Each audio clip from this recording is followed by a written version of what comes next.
Hello, everyone, and welcome back to United in Strengths. And my name is Ryan Nemec, and I'm here with Ruth Pierce, representing the VIA Institute on Character.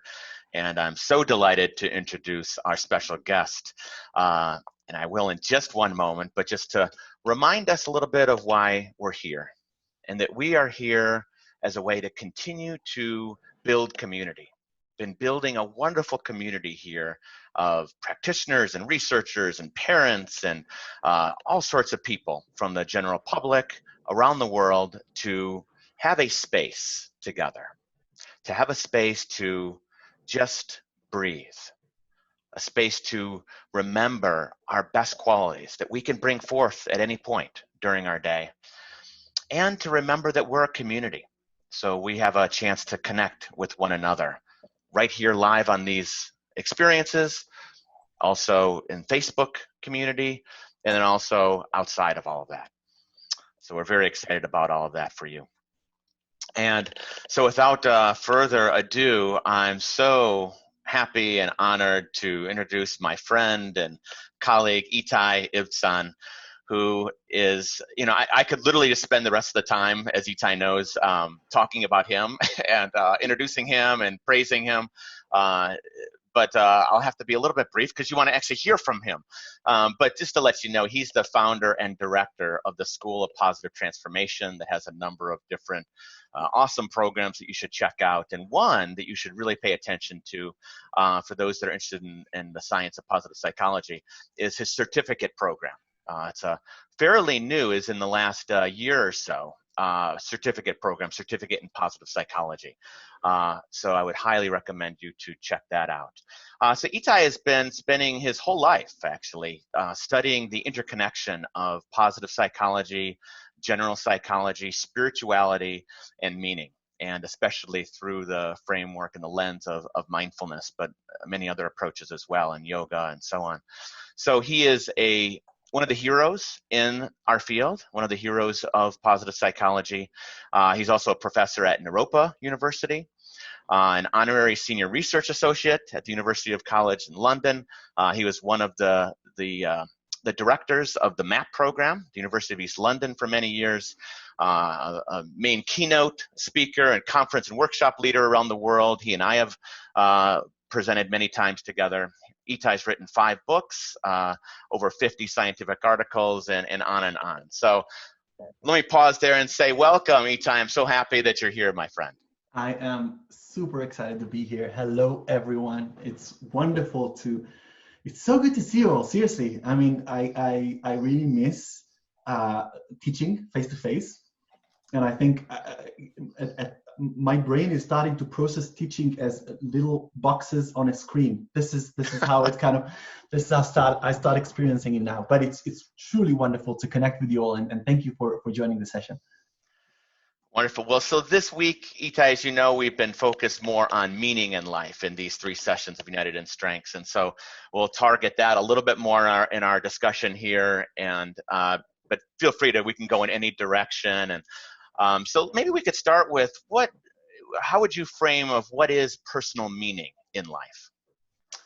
Sure. So meaning is such a beautiful topic. I in addition to being a researcher and a teacher, I'm a therapist. I actually spent a few years dedicating my therapy work to what I call awareness meaning therapy. So really, truly, fully exploring the experience of meaning in the therapy room.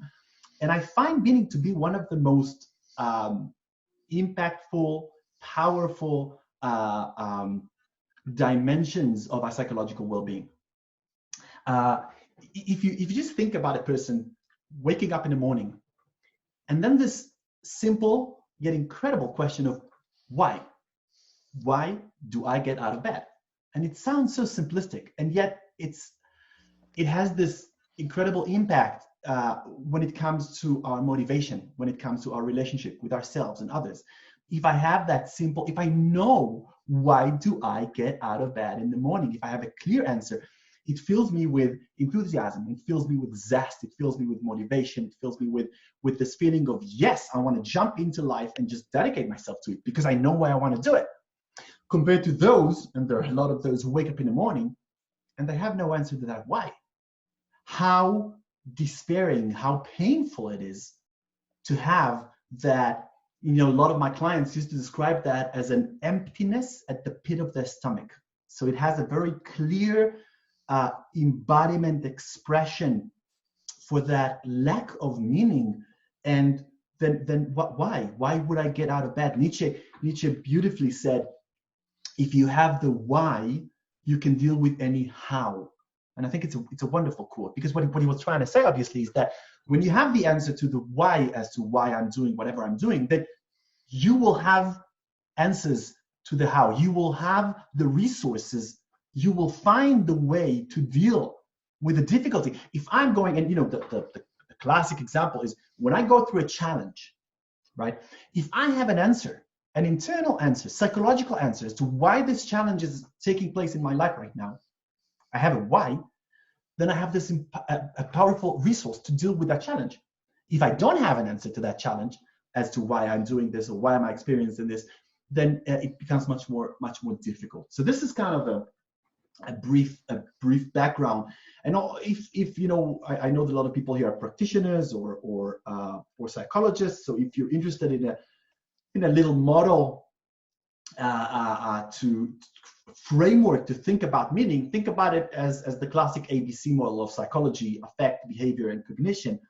From a cognitive point of view, meaning is all about making sense of life. So this is a cognitive process where I contemplate, think about my own life, and I think, yeah, it makes sense.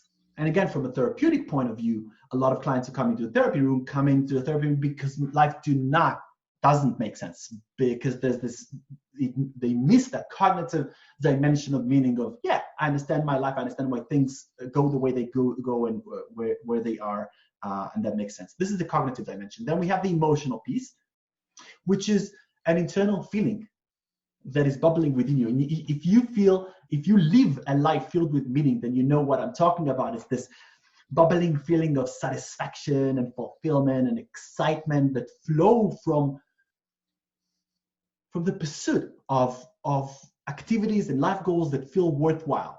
And when I say worthwhile, obviously I'm not talking about any object. There's no objective definition of what's right and what you should pursue. It's just a subjective, internal, value-based understanding of what's right for me, and then pursuing those activities and life goals, and the feeling that triggers. That's the emotional dimension.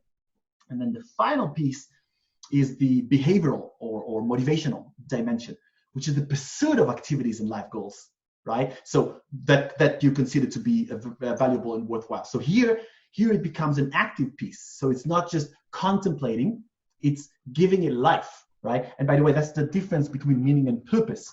Purpose is action-filled meaning or action-based meaning. It's when I give life to my meaning, it becomes my purpose. That's why I pursue it actively. And so the behavioral dimension is an important piece within my experience of meaning. It's not just contemplating or feeling, it's also living it in my everyday life. So this is just a little model for us to have a background for it. Yeah, and that's a beautiful overlay. Thank you for that. And so building off what you were just saying, where do you suggest people to start? Like if we just take those three parts, the sense-making coherence, the mattering emotional piece, significance, then the purpose, behavioral piece. If somebody is saying, hey, I want to seek more meaning in life. So, I mean, you could answer that more from just anybody here for self-development. Where would they start? Or like if you're helping a client in that way, and maybe the answer would be the same, but where would you start? So there are two levels to this. There's the level of practical examples or practical work we can do with clients, and towards the end of the session, I think we'll have time for a little exercise. Yeah. So we will give an example of something that I frequently do in the therapy room and works very well with people to begin the discussion over personal meaning. So this is kind of one dimension of this. But on a deeper level, I would say this. Meaning is a journey or the exploration of meaning is a journey that literally never ends. It ends with our last breath. And as a therapist, I so so many clients who came in and they would say something like, I was working in this place for many years, and it was so meaningful to me, and so such a great experience. And I don't know what happened, but suddenly at the last year or so, it lost its meaning, and life became empty or gray. And you can substitute work with intimate relationship or a meaningful hobby, whatever, something that was a big piece in my life and lost its meaning. And the assumption behind the statement is that meaning is a rock. Meaning is a rock that we find, pick up, and then we position it at the center of our lives. And then it stays there for the rest of our lives, and it just doesn't move, doesn't change, doesn't breathe. And it's a wrong assumption. It's a wrong assumption because meaning is like, instead of a rock, it's like a flowing river, living, breathing, fluctuating river. And in order for us to remain in touch with the fresh, up-to-date, authentic experience of meaning within ourselves, we need self-awareness. We need a relationship with ourselves, right? So, I won't go into that now, but a huge piece of my work is mindfulness, and I've combined mindfulness with meaning in a number of models and a couple of programs, because I think the relationship between those two is essential. And I know that you're teaching the mindfulness-based strength, so obviously for the both of us, this is a central piece in our work. So going back to the question of how, I would say we owe ourselves a constant observation of where we are and what's right for us in order to choose meaning and then purpose that are truly, authentically what's alive within us. Beautiful, thank you. Can you give us an example of how you've turned to meaning during COVID-19 and specifically with your family? Sure. Meaning. Right. So we're at home with 3 little kids, my wife and I, 6 years old, 3 years old, and 4 months old. And we're having a lot of medical challenges in addition to the obvious things with our little kid who had a couple of surgeries, and it was very difficult. It was very difficult having the kids at home, spending time in the hospital, COVID, quarantined. It was a lethal combination. And one specific story that I want to share that relates to meaning and purpose is that I during one of his surgeries, I remember myself walking in the corridors at the hospital, and I was overwhelmed with grief and with sadness and with exhaustion. And I looked around and I saw 2 things. I saw the other kids and their parents, and I felt shared humanity, and how this is not just me, how we're part of something bigger. And another thing that I saw and was very powerful is I saw the doctors and the nurses, and I felt this incredible gratitude. So this experience took me into dedicating a lot of time and energy into promoting donations for the Children's Hospital.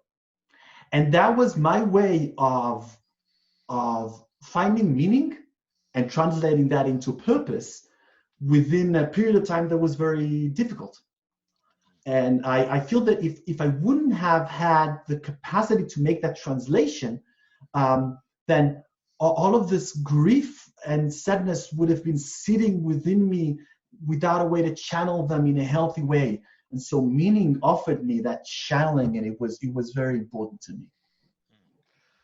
Yeah, thank you for that story. That I heard a lot of character strengths in that story, from gratitude and perspective and bravery and love and kindness for others. How are your character strengths playing a role here at this time of COVID-19? Whether it's your best strengths or your lower strengths, how are you turning to those at this time to find meaning? Sure. So two strengths that are kind of prominent at the top is my spirituality, and spirituality it's huge for me. I feel the transcendent in me is calling me. I feel the connection to others. I feel the meaning behind everything that's happening. So not in any way dismissing the challenges and pain and horrible things that are the consequence of what's happening, but at the same time, just acknowledging the fact that my spiritual practice is allowing me to see this as it's as if the world is being shaped by this giant piece of life that is saying, wake up, and I like this invitation for awakening, and that comes to me from that strength of the character strength of spirituality that is central to me. And another one that is kind of less central, but I think still very important to me, is humor. I love humor. I love the humor with my students and with my family, and I feel that it makes a huge difference in my everyday life. So those are two character strengths that I would highlight as meaningful to me. Beautiful. Thank you. I have two more questions. So one is really short. I'll maybe end with that one before we then go into an activity. But one other one just to reflect on.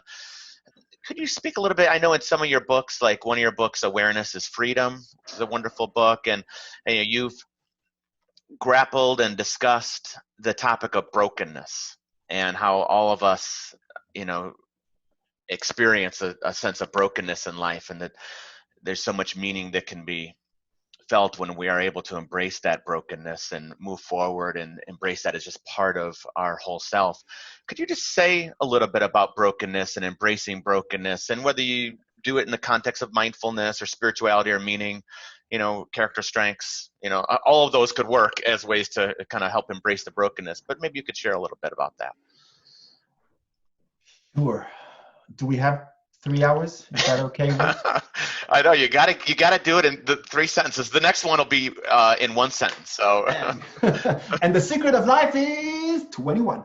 That's right. So, very briefly, I can imagine that people who joined us today, they're aware of eudaimonic happiness. While hedonic happiness is all about pleasure and short-term joy, eudaimonic happiness is mostly about meaning in life and the feeling that I live my life according to my meaning and the impact that has. I'm sharing this because what you frequently find within eudaimonia, or if I'll talk about myself, my own personal experience of eudaimonia, frequently it is derived from very uncomfortable experiences, maybe even moments of brokenness, as you've described. A lot of my most meaningful work, a lot of my insights came from challenges, frustration, difficulties, and I feel that we have a choice under those circumstances. The choice is between avoiding, which is what most of us do most of the time, and it's very natural because engagement under those circumstances is difficult and sometimes painful. So between avoidance and engagement. And what I found is that engagement allows transformation. And that leads to wonderful, positive changes. Again, not an easy process, but so helpful and filled with growth. Very briefly, I can say that we have a lot of studies showing that people who define happiness only as an experience that brings them pleasure and makes them feel good, find it much more difficult to deal with stressful or difficult circumstances compared with people who accept the fact that their happiness could incorporate difficulty and even negative emotions. And that's something that intuitively doesn't really work in our heads, because happiness is all about feeling good, isn't it? Well, the answer is no. From a eudaimonic point of view, Our happiness could incorporate negative emotions, could incorporate frustration, could incorporate confusion, could incorporate sadness, could incorporate a lot of pieces that we usually push away in our lives. But actually, if we say yes to those and embrace them and work with them within our personal growth, incredible things could happen for us. Good. And I'm glad you brought in a little bit of the research there, because I hadn't asked you at all about some of the research behind meaning, and that's, I know, another several hours.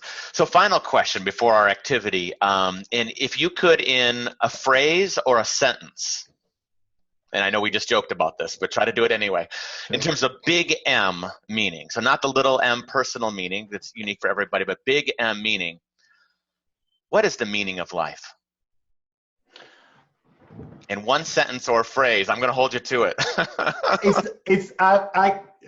It brings up so much. I have to say a few things. Sorry. Just to clarify, there's a big difference. The main reason for the fact that meaning research didn't move really forward until the point positive psychology came about was because we were focusing on the question of what is the meaning of life. And the meaning of life is, maybe it's a theological question, maybe it's a philosophical question, maybe it's a spiritual question, but it's very different to the question, what is the meaning of my life? I'm just trying to highlight this point because I think it's crucial. The meaning of life, I can offer answers. There'll be my way of thinking about life. My way of thinking about life is a spiritual one. And I feel that the meaning of life is playing the game that we've been invited into, so that we could grow and expand as much as we could. This, for me, is the meaning of life. But I really want to highlight the fact that it's a very personal answer, and that this is not what I want to focus on, because what I want to invite all of us to do is to explore the personal meaning of my life, the personal meaning of your life, the personal meaning of Emily's, Jenny's, Tammy's, and Linda's life. This is what I feel that we are invited to do through this process. And it's this, so that the difference is between a subjective insight, my life, and an objective one, which is much more kind of unstructured and less clear, and the one that I'm less interested with. So, yeah. Was that a single sentence? Yeah, it was a run-on sentence, but I don't know. As a person with an English degree, I don't know that I would accept that. But no, but so you're you're hitting on the big M versus little m discussion, and that we're emphasizing little m here, which is right. So let's move into a little m activity now. So this will kind of be the quote-unquote meditation part of our experience here today, but also an exercise for all of us to reflect on. So wonderful. So I want to invite you into a very simple exercise, but I've done it with hundreds of clients, and I can tell you that it has an incredible potential. It starts with something very simple, but with the right environment, with the right discussion, it could evolve into wonderful insights. So I want to give you a minute and a half to write down the following. If your life during COVID-19 was a book, what would be its title? Again, if your life during COVID-19 was a book, what would be its title?